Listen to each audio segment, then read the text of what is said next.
Hello my beautiful viewers, अस्सलाम वालेकुम, नमस्ते, सत श्री अकाल, खुशामदीद। आप सभी का चैनल पर बहुत स्वागत है। और जैसे आप देख रहे हैं, आज हमारे साथ दो शख्सियत है। एक शख्सियत राहुल सर, जिनको आप जानते हैं, वो पहले भी मेरे साथ प्रोग्राम में जुड़ चुके हैं। अगर आपने उनकी वीडियोस नहीं देखी है तो उनका खुद का एक चैनल है मेरा रुख, आप जरूर उस पर जाकर वीडियोस देखिए और काफी कंस्ट्रक्टिव, काफी पॉजिटिव, काफी अच्छे वीडियोस आपको वहां मिलेंगे। लेकिन जो दूसरी शख्सियत है, वो पहली बार हमारे प्रोग्राम में जुड़ी हुई है। और सबसे पहले तो thank you so much ma'am, आपका तारुफ कराऊं, लेकिन उससे पहले मैं आपका शुक्रिया अदा करूंगी कि आप प्रोग्राम में आई, आज हमारे चैनल पर आई, आपने वक्त दिया। बहुत शुक्रिया ma'am. Yasmeen, thank you so much कि मुझे बुलाया आपने। आ, मैं मानती हूँ कि आपका जो चैनल है वो एक ज़रिया है कुछ मेरे मन की बात कहने का भी आपके व्यूअर्स से। तो thank you so much for calling me. और आज तो हम एक तरह से एक कॉमन उस पे बात करेंगे ना। मैं आज बिल्कुल। प्रिंसिपल और ना मैं एक आम, आप सोच सकते हैं कि एक मैं माँ हूँ, एक टीचर हूँ, एक भारत की नारी हूँ। आपके मन में जो आए आप मुझसे पूछें और मैं अपने जो मेरे दिल के बातें हैं वही मैं कहूँगी। इसमें कोई बनावटीपन नहीं मैं चाहूँगी कि मैं बताऊँगा। Thank you so much ma'am, आपने तो अपना तारुफ खुद करा दिया, इससे खूबसूरत क्या हो सकता है। लेकिन आपने थोड़ा सा हिंट दे दिया हमारे प्यारे व्यूअर्स को कि आप प्रिंसिपल हैं। और आप न कि केवल प्रिंसिपल के तौर पर, बल्कि आप एक महिला, एक बेटी, भारत की नागरिक होने के तौर पर हमारे साथ बात करेंगी खुलकर। तो मैं संगीता मैम के बारे में आपको बता दूं, इंदौर के एक one of the best school, the millennium school की प्रिंसिपल है मैम। ना कि केवल अध्यापिका बल्कि प्रधान अध्यापिका है। और उसके साथ साथ 20 साल से ज्यादा का तजुर्बा, उनका एकेडमिक तजुर्बा इतना ज्यादा है। 13 साल से इंदौर के द मिलेनियम स्कूल की प्रिंसिपल के तौर पर है मैम। और उसके अलावा जो मैं बहुत फक्र और बहुत खुशी महसूस कर रही हूँ जब कोई इस तरह से हमारे साथ कोई महिला जुड़ती है, कोई ऐसी महिला जिनका खुद का एक मकाम है इस दुनिया में। और एपीजे अब्दुल कलाम साहब के अल्फाजों में कहें तो राष्ट्र निर्माण में जो तीन सबसे इंपॉर्टेंट पिलर है, माता, उसके बाद पिता, और जो थर्ड मोस्ट इंपॉर्टेंट पिलर है वो है गुरु। और आज हमारे साथ एक गुरु जुड़ी हैं जो ना जाने कितने बच्चों को सिखा रही हैं, ना जाने कितने बच्चों का भविष्य बना रही हैं। और आज उसी भविष्य पर हम बात करेंगे। थोड़ा सा यहाँ पर मैं मैम के अचीवमेंट, उनके सम्मान पर बात करूंगी, क्योंकि एक ऐसी शख्सियत है। और मैंने कहा ना, हम बहुत कुछ सीखते हैं हमारे गेस्ट जो भी आते हैं। तो संगीता मैम के बारे में अगर मैं बताऊं, संदीपनी विशिष्ट गुरुजन सम्मान से नवाजा गया है मैम को। उसके अलावा eminent educationist of the year by Lions Club Indore, best principal for exemplary education की तरफ से नवाजा गया है मैम को। उसके अलावा सुपर विमेन के खिताब से भी नवाजी जा चुकी है मैम। और ऐसे न जाने कितने अचीवमेंट्स हैं यहाँ पर। Awarded as principal par excellence award by IIHM Pune. Indore municipal corporation Indore awarded her as the best teacher award for her contribution to the field of education. और आज का हमारा जो टॉपिक है वो एजुकेशन से संबंधित है, बच्चों से संबंधित है। हमारा टाइटल ही आज है कि देश के बच्चे, खास करके हम स्टूडेंट्स की बात करेंगे। वो बच्चे जिनको देश का भविष्य कहा जाता है, तो क्या वाकई में आज के स्टूडेंट्स, आज के छात्र, आज के विद्यार्थी का कल का भविष्य है? ये सबसे बड़ा सवाल इसलिए आता है क्योंकि स्टूडेंट सुसाइड रेट लगातार बढ़ता चला जा रहा है। कई सारी ऐसी घटनाएं आती हैं। कोटा, तो सुसाइड कोटा के नाम से भी जाना जाने लगा है। एक सुसाइड प्लेस बन चुका है, सुसाइड हब बन चुका है, ये कहते हैं उसको। उसके साथ साथ हम अभी कहीं किस्सा है, मैंने उस पर एक वीडियो भी की थी, जिसमें एक बच्चे ने अपनी जान सिर्फ इसलिए ले ली क्योंकि उसके फादर ने उसको बाइक और मोबाइल नहीं दिलाया था। एक बच्ची का जिक्र राहुल सर ने मुझसे किया, जो कि इंदौर का एक किस्सा था। विशाखापट्टनम से वो बच्ची इंदौर में शिफ्ट हुई थी और वो बड़ी चुपचाप रहती थी। और उसकी फैमिली वहां जब शिफ्ट हुई और वो बस अपने विशाखापट्टनम के दो दोस्तों से बात करती थी। उसने अपनी जान इसलिए दे दी क्योंकि मोबाइल में एक गेम था जिसका टास्क था कि उसने सुसाइड करना था। उसमें उसको ऊपर की मंजिल से गिरना था और उसने 14वीं मंजिल से गिरकर अपनी जान दे दी। पहले हम मैम से शुरुआत करेंगे। भारत के बच्चे जो देश का भविष्य, जैसे मैंने कहा, तो इसमें आप ये सुसाइड अटेम्प्ट जो हो रहे हैं बच्चों के द्वारा, स्टूडेंट्स के द्वारा खास करके, इसकी सबसे बड़ी वजह क्या आप मानते हैं? और हम कैसे अपने बच्चों को बचा सकते हैं? तो यही से शुरू करते हैं कि इसकी सबसे बड़ी वजह क्या है, कितनी तेजी से ये इंक्रीज हो रहा है डेटा। यास्मीन, बहुत दुखद बात है ये। मतलब आज मैं बोलूँ तो मन दिल दोनों भर आते हैं। ये बहुत प्रेशियस जाने हैं जो हम बचा सकते हैं। और इतने छोटी उम्र में इस तरह से जब जाने जाती हैं तो एक बहुत बड़ा वैक्यूम छोड़ जाती हैं, ना केवल सोसाइटी में बट अपने पेरेंट्स के लिए भी।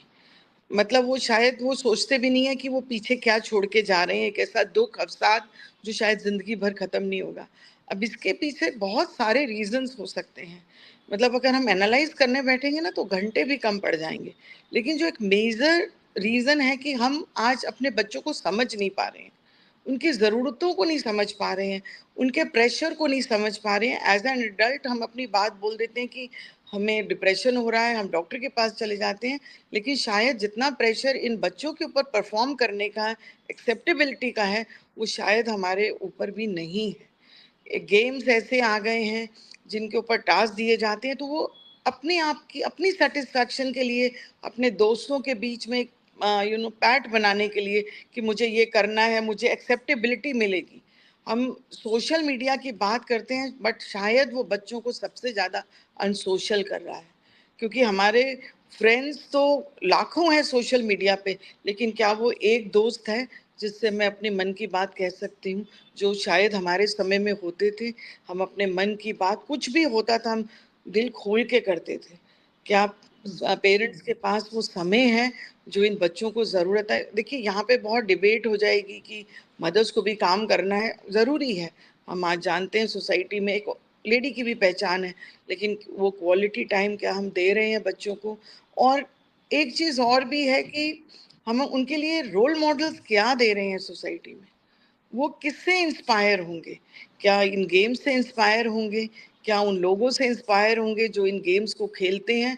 या हमारी सोसाइटी में वो रोल मॉडल्स हैं जिनको देख के वो कुछ करना चाहेंगे, आगे बढ़ना चाहेंगे? तो जहाँ देखिए, आपकी एक बात जो आपने कही, क्या भविष्य इस देश का ये है? नहीं, हम बहुत, अभी हमें गर्व है कि हम सबसे यंगेस्ट कंट्री हैं वर्ल्ड की, सबसे ज़्यादा यंग पॉपुलेशन हमारे पास है, लेकिन हमारी जवाबदारी भी उतनी ज़्यादा है।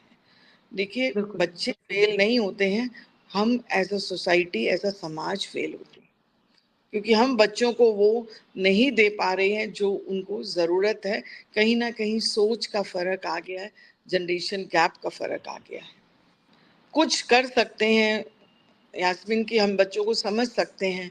अ, ये हम, मुझे ऐसा लगता है कि हम शायद बच्चों के साथ ना कनेक्ट होते जा रहे हैं। वो अपनी दुनिया में रहते हैं, हम अपनी दुनिया में रहते हैं।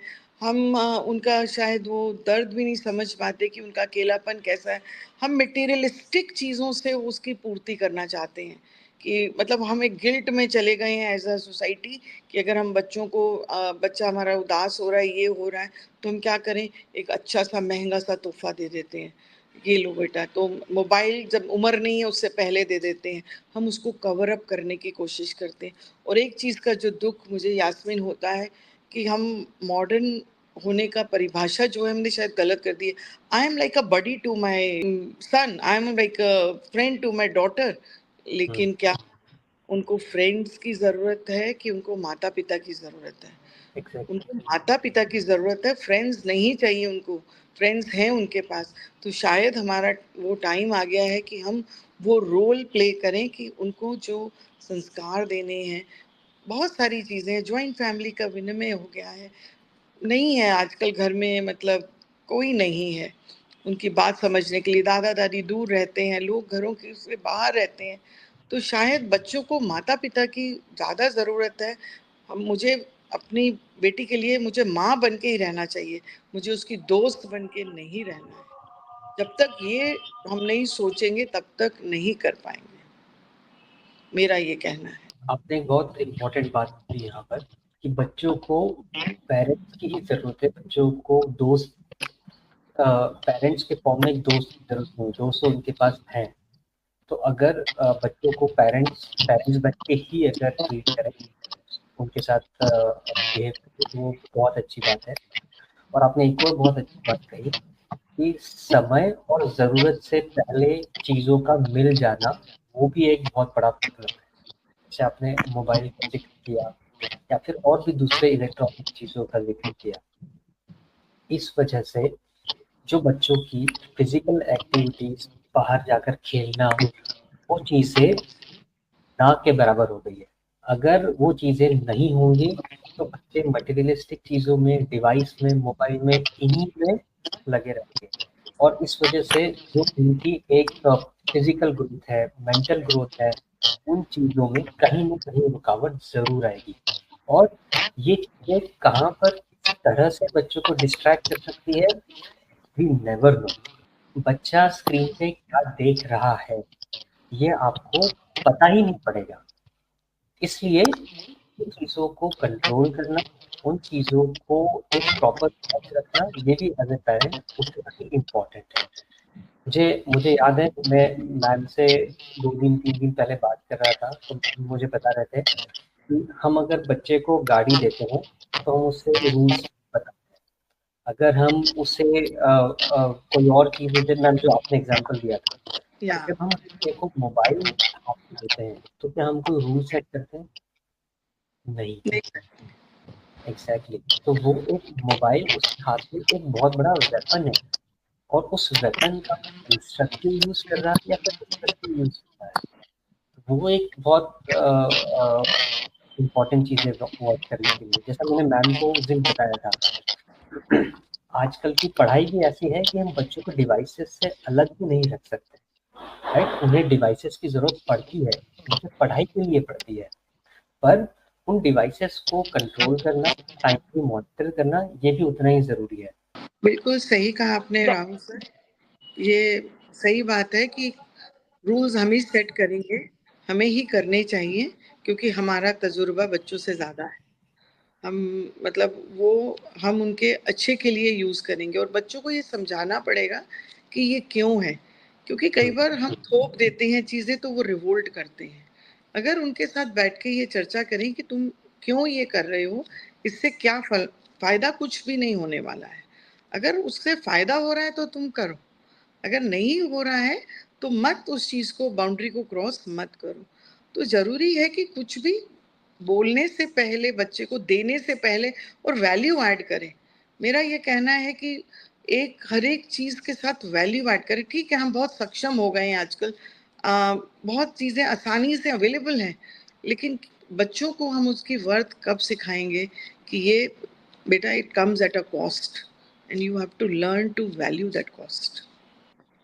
बहुत ही अच्छे विचार आप दोनों ने यहाँ रखे और एक बहुत ही अच्छा आइडिया आपने दिया। यहाँ पर सबसे बड़ी ज़िम्मेदारी ना कि केवल अध्यापक की, अध्यापिकाओं की, टीचर्स की ज़िम्मेदारी, बल्कि आपने जो पेरेंट्स का रोल बताया है वो कितना इम्पोर्टेंट है कि आप वैल्यू ऐड करें, उनका टाइमिंग चेक करें, आप उन पे नज़र रखें। तो ये तमाम वो चीज़ें हैं, और मुझे लगता है कि बहुत सारे लोगों के लिए ये टॉपिक कोई रिलेवेंट नहीं होगा, भले ही उनका बच्चा बिल्कुल पूरी तरह से उनके हाथों से निकल चुका हो, लेकिन उसके बावजूद भी वो इन मुद्दों को सुनना नहीं चाहते और इनके सोल्यूशन पे वर्क नहीं करना चाहते। अच्छा मैम और सर, मैं यहाँ पर एक थोड़ा-सा आंकड़ा आपके सामने रखूँ, अगर सुसाइड जो डेटा हमारे सामने है, एनसीआरबी का डेटा है ये। In 2021 according to NCRB data, 13,089 student died due to suicide. उन्होंने सुसाइड किया था। An increase from 12,526 student suicides in 2020। 43.49% इसमें जो सुसाइड रेट है वो ये फीमेल का है, और 56.51% जो सुसाइड रेट इन स्टूडेंट्स में है वो मेल स्टूडेंट्स का है। तो यहाँ पर आप ये देखिए, जो फीमेल स्टूडेंट्स हैं उनके बनस्पत जो मेल स्टूडेंट्स हैं उनकी सुसाइड रेट यहाँ ज्यादा है। ये भी गौर करने वाली बात है। दूसरा, आप देखें 2020 में जब पेंडेमिक स्टार्ट हुआ था, तो उसमें लगभग 14,000 स्टूडेंट्स ने सुसाइड कमिट किया था। और इसका वर्स्ट पार्ट ये था कि इसमें से 11,000 स्टूडेंट्स माइनर थे, मतलब 18 साल से कम उम्र के वो स्टूडेंट्स थे जिन्होंने पेंडेमिक के दौरान, और ये 2020 के बाद का आंकड़ा है सारा, और अभी गुजरे हुए ये 3-4 साल का वक्त हुआ है, तो इसमें माइनर स्टूडेंट्स जो थे उन्होंने ज्यादा किया था सुसाइड। तो यहाँ चाहे हम प्राइमरी एजुकेशन की बात करें या फिर हायर एजुकेशन की बात करें, यहाँ आंकड़ा आप देखेंगे।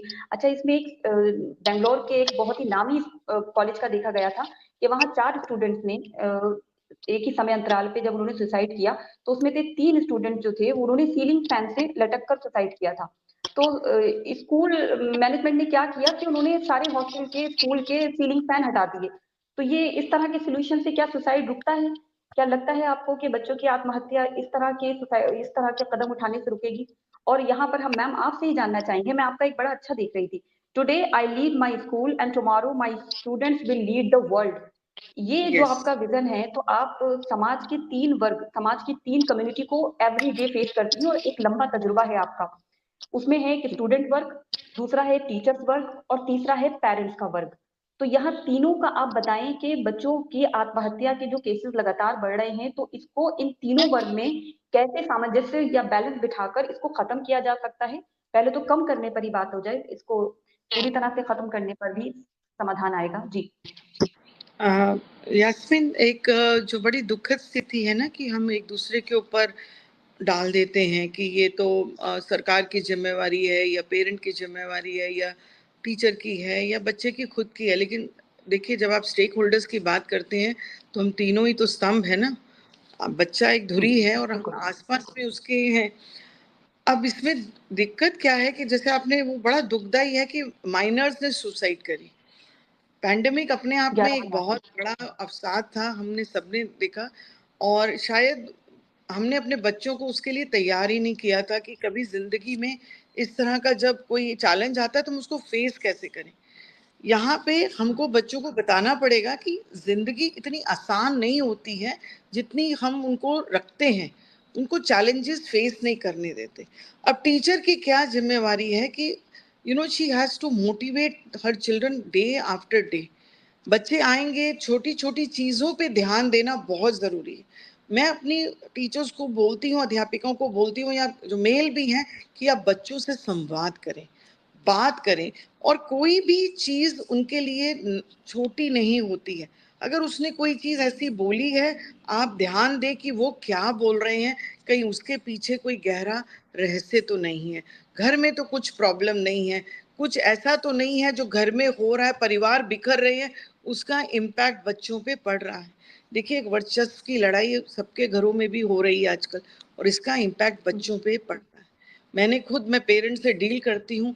कई बार मुझे ऐसा लगता है कि कलेक्टिव जवाबदारी भी नहीं होती है, माता पिता एक साथ नहीं लेते। अगर मैं बुलाती हूँ तो माँ बोलती है कि पिता की जिम्मेवारी है, पिता बोलता है माँ की जिम्मेवारी है, लेकिन दोनों की कलेक्टिव जिम्मेवारी है। तो वहां पे मुझे ऐसा लगता है कि एटलीस्ट बच्चों के लिए हम थोड़ा समय अपना मतलब साथ बिताएं। हमारे विचार भिन्न हो सकते हैं, मतभेद हो सकते हैं, लेकिन प्लीज मनभेद मत करिए बच्चों के लिए। अगर आप उनको जिंदगी दी है आपने, तो उनकी जिंदगी को आगे ले जाना भी आप ही का फर्ज है। आपके बहुत डिफरेंसेस होते हैं, मैं मानती हूँ, सब इंडिविजुअल्स हैं, आजकल ज्यादा बढ़ गए हैं कि, लेकिन क्या हम बच्चों को या तो फिर तैयार करिए ना, उतना स्ट्रांग बनाइए। आप इतना रोजी रोजी बच्चों को बना के रखते हैं, फिर जब प्रॉब्लम प्रॉब्लम आती है या कोई लाइफ में ऐसी बच्चों की सिचुएशन आती है, वो फेस नहीं कर पाते हैं। टीचर्स जो हैं उनकी जवाबदारी और ज़्यादा हो जाती है, क्योंकि बच्चे के आप गुरु हैं। कई बार बच्चे आपको ही रोल मॉडल देखते हैं। तो जब आप उनके साथ अच्छा व्यवहार करते हैं, आप उनके साथ पॉजिटिव रहते हैं, तो उनकी कुछ बात समझते हैं, तो वहाँ पे बच्चे में एक पॉजिटिविटी आती है। हो सकता है वो टीचर को वो बताए जो शायद अपने घर में अपने पेरेंट्स को भी नहीं बताए। और मुझे ऐसा लगता है कि टीचर को संवाद करना चाहिए।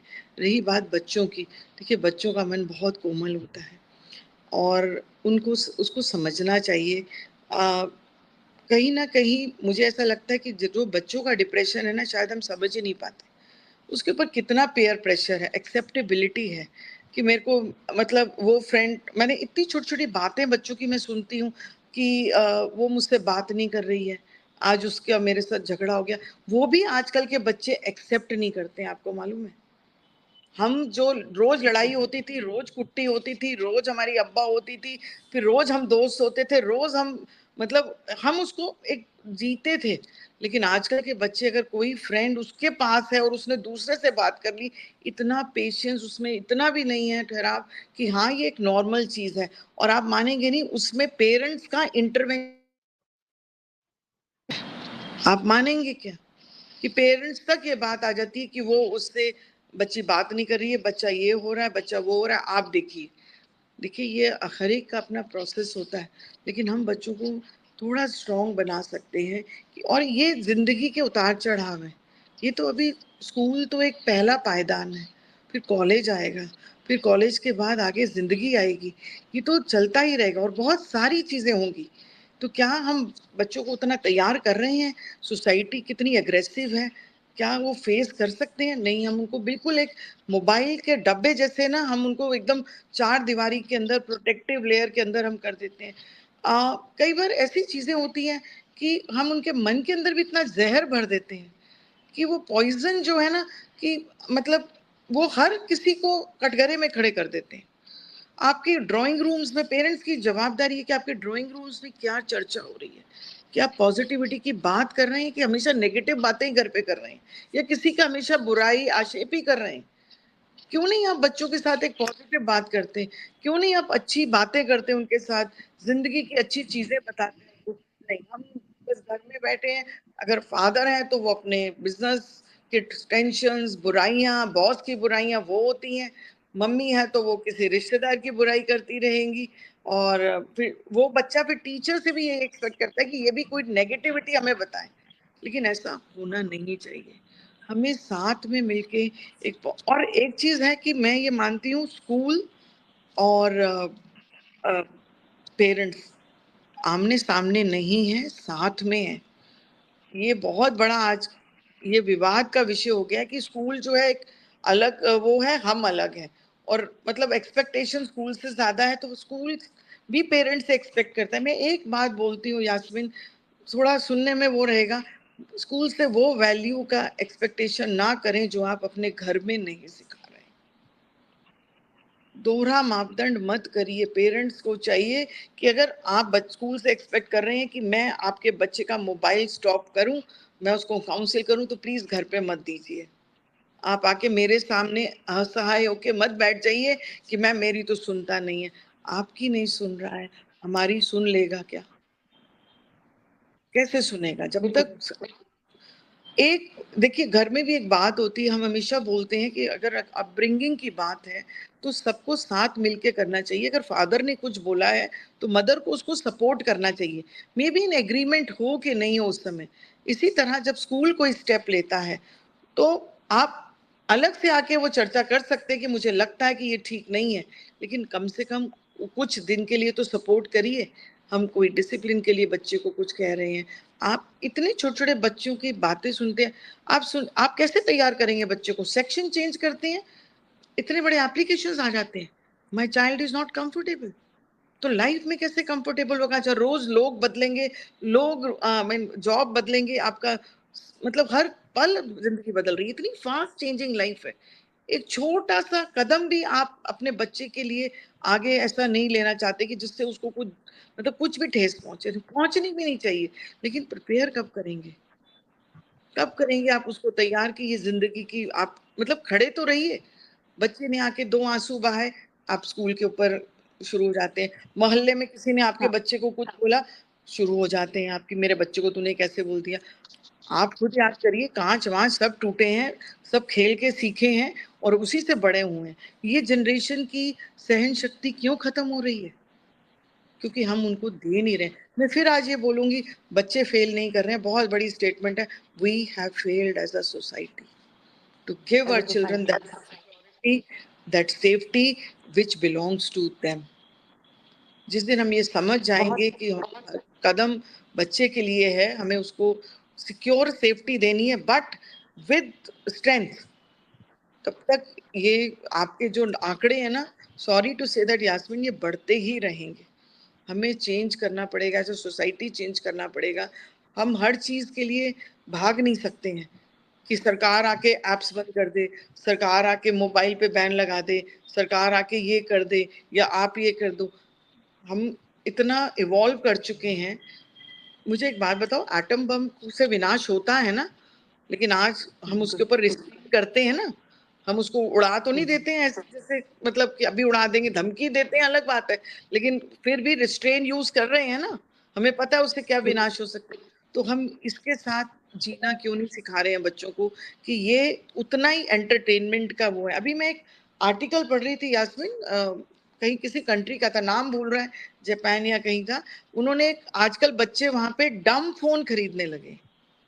डम फोन का मतलब है जिसमें कुछ भी नहीं है, सिर्फ जो पहले वो काला सा नोकिया का फोन आता था ना, क्योंकि बच्चों को खुद समझ आने लगा है उस देश में कि ये इतना ज्यादा यूज करने का वो नहीं है, हमें डम फोन्स खरीदने चाहिए। तो डम फोन्स बहुत पॉपुलर हो गए हैं बच्चों में।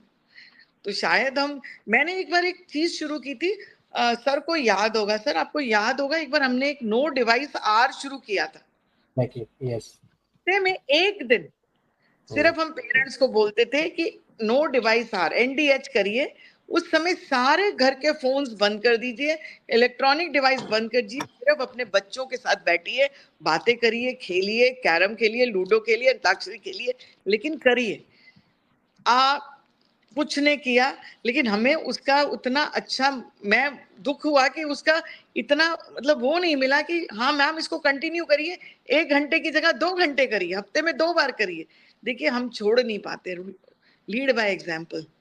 अगर मुझे अपने तो बच्चे को मैम बोलना है, आप हाँ आपने ये जो बताइए। इनिशिएटिव किया था तो इसका रिजल्ट कैसा रहा? मतलब इसमें पेरेंट्स ने कंट्रीब्यूट किया?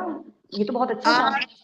मतलब मुझे ऐसा लगता है 30-40% तो आए थे उसके अंदर, लेकिन वो आंकड़ा बहुत बड़ा तो नहीं था। मतलब ये हमने कोशिश जरूर की थी कि हम जोड़े लोगों को, कुछ हम एक्टिविटी भी प्लान करके बताते थे कि आप ये कर लीजिए इस हफ्ते, ऐसा कर लीजिए आप। लॉकडाउन में हमने ऐसे किया था कि आप कुछ किसी स्टेट का वो बना लीजिए, आज वो स्टेट का डे मना लीजिए। करने को बहुत कुछ है यार, बहाने के अलावा बहुत कुछ कर सकते हैं, लेकिन हमारे पास बहाने ज्यादा है। बहाने ज्यादा हैं, बिल्कुल। हाँ, बहुत तो बहुत गहरी इसलिए बात कही मैम ने कि हमारे पास बहाने ज्यादा हैं। और दूसरी एक इम्पॉर्टेंट जो बात मैम ने कही कि एज अ सोसाइटी हम फेल कर रहे हैं, यहाँ बच्चे फेल नहीं कर रहे हैं, उनको जीने से ज्यादा मरना आसान लगने लगा है।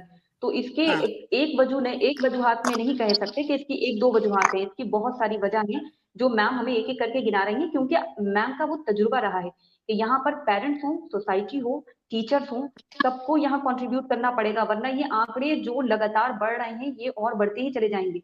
अब बड़ा अच्छा लगता है सुनने में तो कि हम दुनिया की 5वीं बड़ी अर्थव्यवस्था बन चुके हैं, हम बहुत तेजी से ग्रो कर रहे हैं, दुनिया की यंगेस्ट कंट्री है हम, हमारे यहाँ सबसे ज्यादा यूथ पॉपुलेशन है।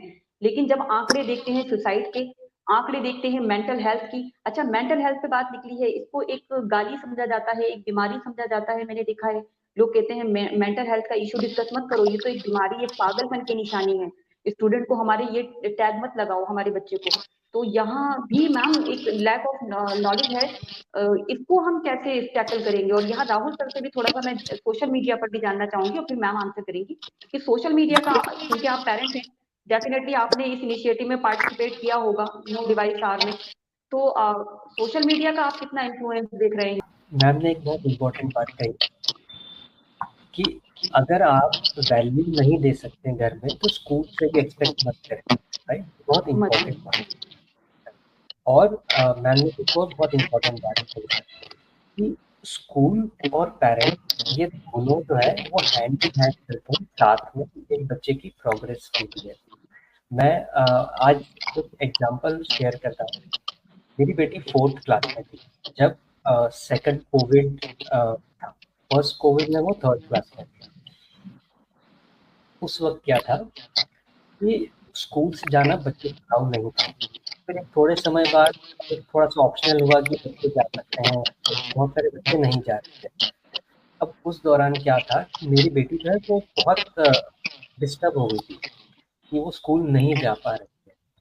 तो ये चीज़ें हम लोगों ने घर पे तो एक्सपीरियंस करी, पर स्कूल में एक शिल्पा मैम थी, उन्होंने बहुत उसको अच्छे से कैच किया। फिर उनसे मेरे वाइफ की बात हुई और उन्होंने ये बताया कि अगर आपके लिए पॉसिबल हो तो आप इसे स्कूल लेके आए और कोशिश करें कि ये स्कूल आए तो थोड़ा सा इसका जो अंदर का हेजिटेशन या जो भी इसके माइंड में उससे दूर हो। तो मैंने मैम को कहा कि मैम मैं 2 घंटे के लिए इसको छोड़ के वापस आना घर पे और फिर वापस उसको लेके जाना वो मेरे लिए पॉसिबल नहीं, क्योंकि मेरे ऑफिस के कॉल्स वगैरह होते हैं। तो मैंने मैम को सिर्फ एक रिक्वेस्ट करी कि मैम अगर मुझे भी यहाँ बैठने दें। तो मैम ने मेरे लिए बैठने की भी व्यवस्था करी, इंटरनेट की भी व्यवस्था करी, सब चीज़ें करी। और बेटी स्कूल में जाके हुई। तो उस छोटे से इनिशिएटिव से उसका एक अप्रोच वो बहुत एक चेंज हो गया। तो ये जो एक सपोर्ट जो स्कूल की तरफ से हुआ, फिर उसको एज अ पेरेंट मैंने भी एकोमोडेट किया। तो वो चीज़ें एक बच्चों के लिए बहुत हेल्पफुल होती है। एक और चीज़ जो मैम ने बहुत इम्पोर्टेंट बात कही, जो जॉइंट फैमिली वाली बात कही मैम ने। हम लोग भी एक जॉइंट फैमिली में रहते हैं। मिलेनियम स्कूल में मेरी बेटी भी पढ़ती है, मेरे भाई का बेटा भी पढ़ता है। हम लोग जब पीटीएम में आते हैं तो मैं बेटी की भी पीटीएम अटेंड करता हूँ, मेरे भाई के बेटे की भी पीटीएम अटेंड करता हूँ, राइट। सो पिछले 2 सालों से, क्योंकि उनका जॉब, उनका बिजनेस का नेचर ऐसा है कि वो समय निकालने के लिए थोड़ा मुश्किल है सैटरडेज को। तो वो ठीक है, फाइन, उनके लिए मुश्किल है, पर मैं तो जा रहा हूँ ना, पर मैं जा रहा हूँ तो मैं उनके बेटे के लिए भी करूँगा, मेरी बेटी के लिए भी, राइट। तो ये चीजें जब तक एक अपनेपन की फीलिंग एक फैमिली के अंदर ही नहीं आएगी, तब तक आप बच्चों के अंदर भी नहीं डाल सकते ये चीज। फिर एक मैम ने बहुत एक अच्छी बात कही, जो नो डिवाइस पे वाली बात कही, या एक बच्चों के साथ में थोड़ा सा समय बिताने वाली बात कही। आपको अगर याद हो यास्मीन, मैं मेरे चैनल पर एक मैनेजमेंट ज्ञान नाम से एक सीरीज चला था, जिसके अंदर मैं कुछ स्टोरीज के जरिए कुछ न कुछ एक मैनेजमेंट के टिप्स मैं शेयर करता हूँ। सो शुभेच्छा जो कि मेरी बेटी है, she is fond of that series. वो हर दूसरे तीसरे दिन बोलती कि डैडी अब नेक्स्ट कौन सी, नेक्स्ट आप कौन सा मैनेजमेंट मंत्र, मैनेजमेंट ज्ञान वो आप शेयर करना चाहते हैं। वो इनफैक्ट वीडियो अपलोड नहीं होते या होने वाले होते हैं, वो भी मेरे साथ आके बैठ के देख लेती है कि अच्छा आप ये वाला वीडियो करने वाले हैं। एक स्ट्रिक्ट वॉच रखना वो जरूरी है, और लिमिटेड टाइम के लिए एक्सेस देना वो भी ज़रूरी है, और डिवाइस के अलावा भी बच्चों के साथ समय अगर आप बिताएं तो वो भी ज़रूरी है। ज़रूरी नहीं कि आपके घर में अगर 6 लोग हैं, 5 लोग हैं, 4 लोग हैं, तो सभी के सभी करें। हो सकता है 2 लोगों के लिए पॉसिबल ना हो, एक के लिए पॉसिबल ना हो, पर जिसके लिए भी पॉसिबल है वो चीज़ करें। मैम आप जैसे अभी सारी जिस तरह की आपने वो चीजें बताई हैं, जो ग्राउंड रियलिटीज बताई हैं कि पहले जो था परिस्थितियों से निपटने के लिए कैसा माहौल आपको मिलेगा, उससे निपटने के लिए सबसे पहला जो स्कूल होता था वो परिवार होता था, वहां से वो बच्चा सीखता था और वो डेफिनेटली स्कूल में जाकर उसका जो आगे का माहौल होता था उसको वो अडॉप्ट करता था, वो उसके लिए ईजी होता था। अब परिवार का तो ईजी हो गया है कि उनको लगता है कि सारा मलीदा जो है स्कूल पे डाल दो, स्कूल मैनेजमेंट जो है वो सब देख ले, और हम कहीं ना कहीं, ये मैं बहुत ज्यादा देखी हूँ क्योंकि मैंने जो वीडियो शेयर की थी, राहुल सर ने वो वीडियो देखा जिसमें खुद एक माँ जो है वो एक बच्चे को गोद में लेके स्मोकिंग करते हुए रील्स बना रही है, और ये बहुत कॉमन हो चुका है, बहुत कॉमन। हाँ, मेरे लिए फॉर्चुनेट है कि यहाँ पेरेंट भी बैठे हुए हैं और टीचर भी बैठे हुए हैं, तो हमें दोनों की राय समझ आ रही है इस चीज को लेकर। लेकिन सोशल मीडिया का जो और मेंटल हेल्थ का जो एक स्टिग्मा माना जाता है, एक बहुत ही, इसको बात करने से लोग बचते हैं या बात करना नहीं चाहते हैं, कॉन्वर्सेशन में वो चीज होती नहीं है, संवाद नहीं करते हैं, तो इसको कैसे फेस करें? एक तो मेंटल हेल्थ, शायद हम इस स्थिति में आ गए हैं कि हम बहुत खुल के बात कर सकते हैं। पहले जैसा मैं नहीं कहूँगी कि उतना टैबू रहा है, लेकिन फिर भी स्टिग्मा तो अटैच होता ही है। लेकिन इसमें लीड बाय एग्जाम्पल बहुत ज़रूरी है। अगर मैं, आपने जो एक एग्जाम्पल दिया कि मदर स्मोक कर रही है और रील बना रही है, तो आप देखिए कि एक कहीं ना कहीं मेंटल हेल्थ बच्चे की नहीं, वहाँ पेरेंट्स की भी क्वेश्चनेबल है कि आप बच्चे को उम्र से पहले मैच्योर कर रहे हैं। आप, हर चीज एक समय लेती है। आप सोचोगे कि कल मैंने गुलाब का पौधा लगाया और अगले दिन मुझे फूल मिल जाए, ऐसा पॉसिबल नहीं। उसका प्रोसीजर है, उस प्रोसीजर से ही आपको फ्लावर मिलेगा। बच्चे भी वैसे ही होते हैं कि उसी उम्र से बढ़ेंगे। अगर उस उम्र के साथ, उम्र से, आजकल हम क्या बोलते हैं, उम्र से पहले बच्चे मैच्योर हो रहे हैं। क्यों मैच्योर हो रहे हैं? बच्चा माँ की कोख से तो मैच्योर होके नहीं आ रहा ना। ये जो हमने सराउंडिंग्स बनाए हैं उसके लिए, जो हमने उसके लिए ये सब चीजें जो उम्र से पहले हम दिखा रहे हैं, क्या ये सही है? आप मुझे बताइए, जब पहले जमाने में, जब मेरे टाइम पे स्पेशली कभी कोई एडल्ट पिक्चर आती थी, मजाल हो कि कोई हम मतलब थिएटर में घुसने भी दे या पेरेंट भी लेके जाए।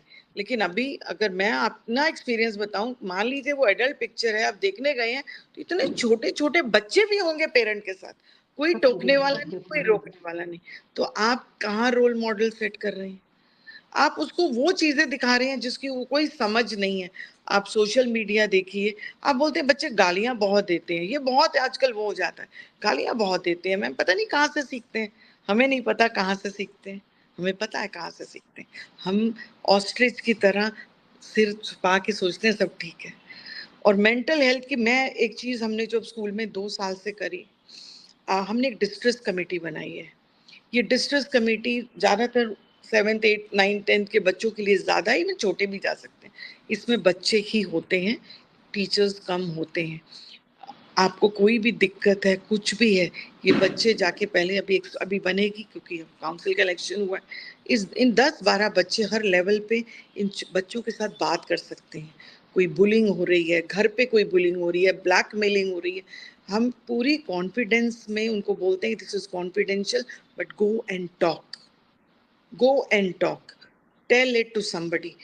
अगर मैं इतना भी बोलती हूँ यास्मीन कि आपके मन के अंदर कुछ भाव है ना, कुछ मत करिए। मैं तो कहती हूँ अकेली दीवारों को बोल दीजिए, लेकिन उनको मन में दबाइए मत। बच्चों को ये बोलना पड़ेगा। पहले क्या होता था, आप जानते हैं कि हम डायरीज लिखते थे, खत लिखते थे, चिट्ठियां लिखते थे, वो मन के भाव सब बाहर आ जाते थे कि एक चिट्ठी लिख दी, उसमें जो भी आपके मन के नेगेटिव पॉजिटिव जो भी है, लेकिन आजकल तो कुछ हो नहीं पाता है।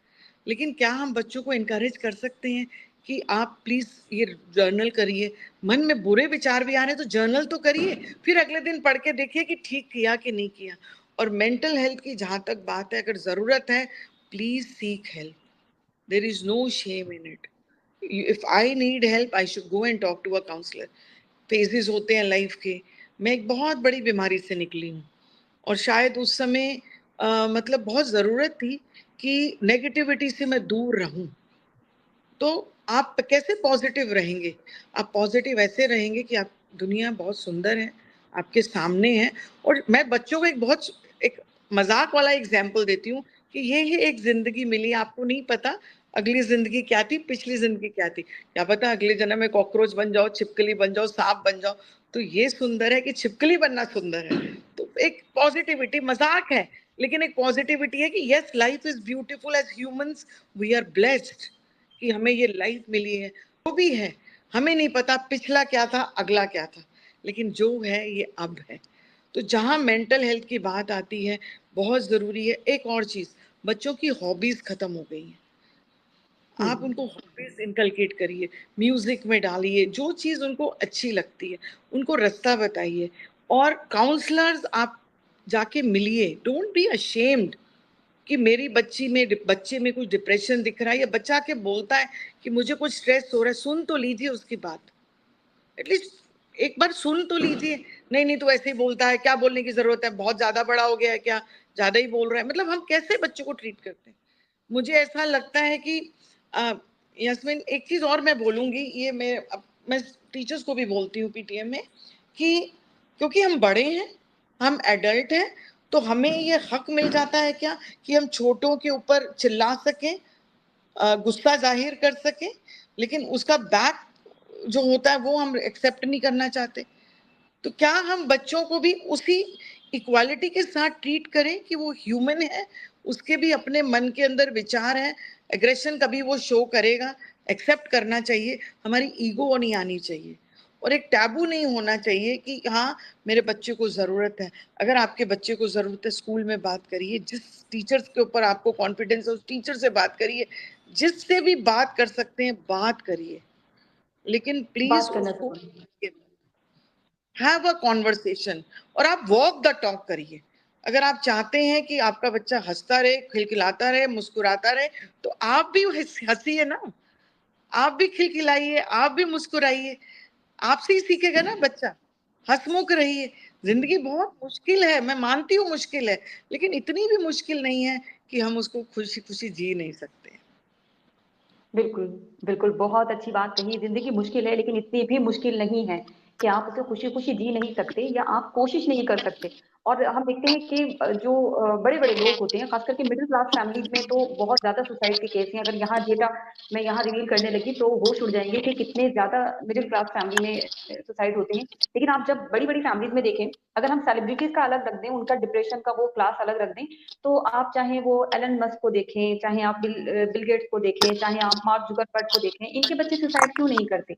और ऐसे बड़े-बड़े ऐसे नाम हैं, उनके बच्चे सुसाइड क्यों नहीं करते? मैंने एक एक डॉक्यूमेंट्री में बताया जा रहा था कि ये जितने बड़े बिज़नेस माइंड हैं, ये लोग अपने बच्चों को गैजेट से दूर रखते हैं। ये लोग उन्हें सोशल मीडिया से दूर रखते हैं। जो खुद सोशल मीडिया इजाद करके सारी दुनिया को दे चुके हैं, उनके खुद के बच्चे सोशल मीडिया से दूर हैं। और ये यूरोपियन कंट्रीज और जो मैम जिक्र कर रही थी, ये डेफिनेटली जापान या कोरिया का ही होगा एग्जाम्पल, क्योंकि एक बार प्राइम मिनिस्टर ने एक जिक्र किया था कि जब वो जापान गए तो वहां पे एक ऐसा सिस्टम था कि जब बस के लिए बच्चे सुबह जब स्कूल जाते हैं तो बस आती है तो एक पेरेंट जो होते हैं वो थोड़े फासले पर बच्चों को छोड़ने जाते हैं, वहां से दूसरे पेरेंट जो है वो बच्चे को रिसीव कर लेते हैं, साथ वाले बच्चे को भी और अपने बच्चे को भी वो आगे छोड़ने जाते हैं, फिर वहां से तीसरे पेरेंट की ड्यूटी शुरू होती है, वो आगे छोड़ने जाते हैं, और इसी वजह से वहां ना बच्चों के साथ कोई क्राइम होता है, ज्यादा क्राइम रेट बहुत लो है, ना बच्चों का रेप होता है। जैसे यहाँ पर केसेस आते हैं, कोई ड्राइवर ले गया, कोई बच्चे को किसी ने उठा लिया, स्कूल के ऊपर आ जाती है बात, पेरेंट के ऊपर आती है बात, तो वहां पर ये एटमॉस्फेयर नहीं है। और इसीलिए क्योंकि वहां सुरक्षित माहौल है और बच्चों का जो नेचर के साथ बात करते हुए, सड़क पर घूमते हुए जाना, तो ये पॉइंट्स हमारे प्राइम मिनिस्टर डिस्कस कर रहे थे, तो बहुत इंपॉर्टेंट हो जाता है। और इसमें यहाँ पर मैं कहूंगी कि मनोरंजन का भी बहुत बड़ा रोल है। छोटे बच्चों के लिए हमने फिल्म देखी थी तारे जमी पर, तो बच्चों का कितना अच्छा सा उसमें बहुत अच्छे से पोर्ट्रे किया गया था कि उनके मन में जो चल रहा होता है वो सबसे पहली जिम्मेदारी दिखाई थी माता पिता की। जो बड़े स्टूडेंट्स हैं, जो बड़े बच्चे करते हैं 18 साल से ऊपर के, उसके लिए फिल्म आई थी 3 इडियट्स। तो ये दोनों ही फिल्में ऐसा एग्जाम्पल थी। अगर मैं कहती हूँ पेरेंट्स खुद ना पढ़े लिखे नहीं हैं, सोशल मीडिया ने उनको दीवाना कर दिया है, हर टाइम वो और बातों में लगे हुए हैं, उनको अपने बच्चे के लिए वक्त ही नहीं है, मशगूल हो गए हैं, तो कम से कम ये 2 फिल्म जरूर देख लीजिएगा और हमारा ये वीडियो देखिएगा, तो आपको बहुत सारी चीजें समझ आ जाएंगी और शायद आप अपने बच्चों के भी और अपने आस पड़ोस के बच्चों की भी जान बचाने के लिए एक छोटा सा जरिया भी बन जाएंगे ना। तो ये सुसाइड जो डेटा लगातार बढ़ता जा रहा है, ये आंकड़ा, इसमें कहीं ना कहीं कमी लाने में आप भी एक योगदान दे सकते हैं। तो आप दोनों का बहुत शुक्रिया, क्योंकि हमने प्रोग्राम सोचा था ये 20, 25, 30 मिनट का, लेकिन आप दोनों के साथ कॉन्वर्सेशन इतनी बढ़िया रही है ना। और मैम आपका मैं बहुत तहे दिल से शुक्रिया अदा करूंगी, क्योंकि आप ना बड़े दिल से बोली हैं, और जो बातें आपसे रिलेट कर पा रही थी मैं खुद भी, कि वो आप बातें सही कह रही हैं कि एक बड़ा ही आसान हो जाता है ना कि हम बच्चों को सर्कमस्टांसेस के साथ, माहौल के साथ, हालात के साथ लड़ना सिखाते ही नहीं है, हम उन्हें इमोशंस हैंडल करना सिखाते ही नहीं है, हम उनको बताते ही नहीं है कि तुमने टेंशन पा ली है, अगर तुम्हारे साथ कुछ भी हो गया है, कोई नहीं है, मैं हूं ना, वो वाला हम फीलिंग उनको देते ही नहीं है। और उसी का या नतीजा है कि बच्चों के सुसाइड के आंकड़े एक लगातार बढ़ रहे हैं। जी मैम। एक चीज और बोलूंगी, हम हमारा जो अभी तक जो वो था वो आईक्यू पे रहता था, बच्चे के आईक्यू कितना हाँ है, इंटेलिजेंस कितना है, लेकिन अब टाइम आ गया है कि हम एसक्यू, सोशल कोशेंट और ईक्यू, इमोशनल कोशेंट को भी तवज्जो दें। दोनों एग्जैक्टली, बहुत बहुत इम्पोर्टेंट इम्पोर्टेंट है बात। ये, कि दोनों इतने इम्पोर्टेंट हैं, आपका आईक्यू भी उतना आपके लिए वैल्यू नहीं रखता है अगर आपका ईक्यू और एसक्यू दोनों खराब हो गया है। तो मैम जाते जाते ये भी बता दें कि स्कूल में इस तरह के कोई इनिशिएटिव हैं, इसको लेकर कुछ शुरुआत हो चुकी है, जिससे और भी उदाहरण देखकर और भी लोग सीख मैं सकें। मैंने आपको बोला डिस्ट्रिक्ट कमेटी हमारा सबसे बड़ा फॉर द चिल्ड्रन हाँ बाय द चिल्ड्रन है, वो एक हमारे लिए बहुत वो है। फिर सजेशन बॉक्सेस हम और इंक्रीज कर रहे हैं, और अच्छा। मेरी टीचर को हिदायत रहती है कि जब बच्चे लंच कर रहे होते हैं स्पेशली, आप बच्चों के साथ बीच में बैठें, क्योंकि उस समय बच्चों का गार्ड डाउन होता है, वो आपको ऐसी मन की बातें बताएंगे, स्कूल की बातें मत करिए, उसने काम नहीं किया कि नहीं किया, वो घर की बातें आपको बताएंगे। और मुझे इसमें कहने में, मैं अपनी टीचर्स को कभी ये इस चीज़ के लिए नहीं डांटूंगी कि आप एक 35 मिनट आप बच्चों के साथ क्या चर्चा कर रहे थे। प्लीज करिए चर्चा, पढ़ाइए मत एक दिन सिर्फ एज अ क्लास टीचर या एज अ टीचर आप बात करिए। और एक चीज जो मुझे ऐसा लगता है कि आई मीन मैं अपने टीचर्स को भी बोलती हूँ, सर को भी आते होंगे, कि कॉल द पेरेंट्स ऑल्सो। हम कोशिश करते हैं कि साल में 1-2 बार पेरेंट्स से सिर्फ कॉल कर ले, हमारा भी फीडबैक है, और कोई चीज़ बच्चे को घर पे तंग कर रही है तो प्लीज़ हमें बताइए, हमें फीडबैक बताइए। दीजिए। हम अगर उसमें कुछ भी कर सकते हैं, हमने बहुत सारा काम यास्मीन मिल के किया है, स्कूल और पेरेंट्स ने, हमने कई बच्चों के लिए हम रहे हैं वहाँ पे, जब ज़रूरत पड़ी है तो आई मीन वी, हमारी दोनों बाहें खुली हुई। कभी अब हमने एज अ स्कूल ये नहीं सोचा कि हम मतलब आजकल लोग बोलते हैं स्कूल सर्विस इंडस्ट्री है। Yes, we are a service industry, but for the service of humans and mankind and children. बहुत जरूरी है कि हाँ, हम टैग लग गया है हमें, हाँ ठीक है, लेकिन हमारा जो जॉब है, जो हमारा काम है, उसको हम दरकिरार नहीं कर सकते। देखिए, किसी भी और चीज में अगर हम सैम्पलिंग वैम्पलिंग की बात करते हैं तो ह्यूमंस सिर्फ हमें एज टीचर्स को ही मिलते हैं काम करने के लिए। We are blessed to have them. कहीं और ऐसा नहीं होता। आप सोशल मीडिया पे काम करती हैं, सर लैपटॉप पे काम करते हैं, कोई मशीन पे काम करते हैं। हमारी किस्मत कितनी अच्छी है कि हम बच्चों के साथ live kicking children, active children, young children के साथ हम काम करते हैं, और क्या एनर्जी फ्लो होती है वो कोई शब्द बयान नहीं कर सकता। बहुत Exactly. खूबसूरत। एक राहुल सर चीज कुछ जो कहना आपने, चाह रहे हैं? हाँ एग्जैक्टली एक चीज जो मैम ने कही, वॉक द टॉक, वो चीज मैं घर पे, जो हमारे दोनों बच्चे हैं, मेरी बेटी और मेरे भाई का बेटा, उन दोनों के साथ में मैं कल से इसको स्टार्ट करूँ। वॉक द टॉक बहुत अच्छा, बहुत अच्छा। यहाँ पर एक बहुत ही खूबसूरत सी कोट मैंने यहाँ लिख कर रखी है एपीजे अब्दुल कलाम साहब की। ये मेरे जहन से निकल जाए नहीं, इसलिए मैं नोट डाउन कर लेती हूँ कुछ चीजें। Teacher, teaching is a very noble profession that shapes the character, caliber and future of an individual। जो बात मैम कर रही है ना, वो तमाम चीजें एपीजे अब्दुल कलाम साहब कह गए हैं। और इसीलिए राष्ट्र निर्माता 3 लोगों को बना दिया उन्होंने, किसी पॉलिटिशियन, किसी रिलीजियस लीडर, किसी कंपनी के मालिक को नहीं। राष्ट्र निर्माण करने में 3 लोगों का हाथ होगा, माता पिता और गुरु आपका, आपका टीचर। और आगे वो क्या कहते हैं, if the people remember me as a good teacher that will be the biggest honour for me. वो खुद को कहते हैं कि अगर मुझे टीचर के तौर पर याद रखा जाएगा तो मैं खुद के लिए एक बहुत बड़ा सम्मान, बहुत बड़ी इज्जत की बात मानूंगा। तो आज मैम ने जो सारी बात की है ना, दिल को छू लेने वाली ये बातें हैं सारी, क्योंकि स्टूडेंट बहुत ही कोमल मन होते हैं बच्चों के। और यहाँ पर तो स्टूडेंट का आंकड़ा जब आप देखें, 11 हजार बच्चे पैंडेमिक के दौर में जो कि माइनर हैं, जिनकी 18 साल से कम उम्र है, और अभी भी वो आंकड़ा लगातार बढ़ रहा है। मैं जितनी भी रिपोर्ट्स पढ़ रही थी, कहीं पर भी आंकड़ा डाउन नहीं गया है, इंक्रीज हो रहा है। तो ये एक चिंता का विषय है। ये एक नेशनल मुद्दा होना चाहिए, नेशनल सिक्योरिटी पे मुद्दा होना चाहिए। इस पर बिल्कुल बात होनी चाहिए, ना कि केवल टीचर्स और पेरेंट्स की जिम्मेदारी है, बल्कि एक पूरी सोसाइटी की जिम्मेदारी है। यहाँ पर आप अपने बच्चे को खो देंगे, आप अपने बच्चे को नहीं खोगे तो आप अपने किसी प्यारे को जरूर खो देंगे। तो thank you so much ma'am, आप हमारे साथ जुड़ी और आपने इतना कीमती वक्त के साथ साथ अपने कीमती विचार हमारे साथ साझा किए, और उसके साथ आपने बड़े खूबसूरत आइडियाज दे दिए। ये नो गैजेट वाला आइडिया आपने दे दिया, और आपने ये जो कॉन्फिडेंशियल कमिटी है, जो इस तरह की क्रिएटिव कमिटी है कि बच्चे अपने मन की बात रख सकते हैं, टीचर लंच टाइम पे बच्चों के साथ बात कर सकते हैं। तो ये ऐसी चीजें हैं जो और भी कोई टीचर्स अगर कहीं सुन रहे हैं, हमारी वीडियो देख रहे हैं, तो वो डेफिनेटली अप्लाई कर सकते हैं, और डेफिनेटली कुछ ना कुछ इसमें रिजल्ट आएगा निकल के। रिजल्ट आना बहुत जरूरी है। Thank you so much ma'am, thank you so much Rahul sir, आप दोनों जुड़े, और बहुत शुक्रिया कि इतने लंबे वक्त आपने हमारे साथ बात की। बस हमारे व्यूअर्स से एक रिक्वेस्ट होगी कि प्लीज वीडियो को ज्यादा शेयर कीजिएगा, और सारे पेरेंट्स, सारे टीचर्स तक ये वीडियो पहुंचनी चाहिए। बहुत बहुत शुक्रिया आप दोनों का। थैंक यू, थैंक यू जय हिंद।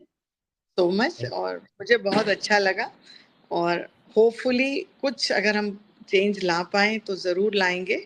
और ये सही बात है, ये नेशनल मेंटल हेल्थ का विषय है, नेशनल सेफ्टी का विषय है, कि अगर बच्चे भविष्य हैं इस देश का, तो उस भविष्य को बचाने का भी विषय है।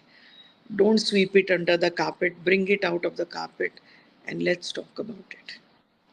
एग्जैक्टली और इसमें बहुत बड़ा चेंज हमारे व्यूवर्स भी लाएंगे। प्लीज वीडियो को शेयर कीजिएगा हर वक्त, पाकिस्तान, हिंदुस्तान, हिंदू मुस्लिम शेयर मत किया कीजिए, प्लीज वीडियो शेयर कीजिएगा। Thank you so much all of you. Thank you so much, Yasmin. Thank you.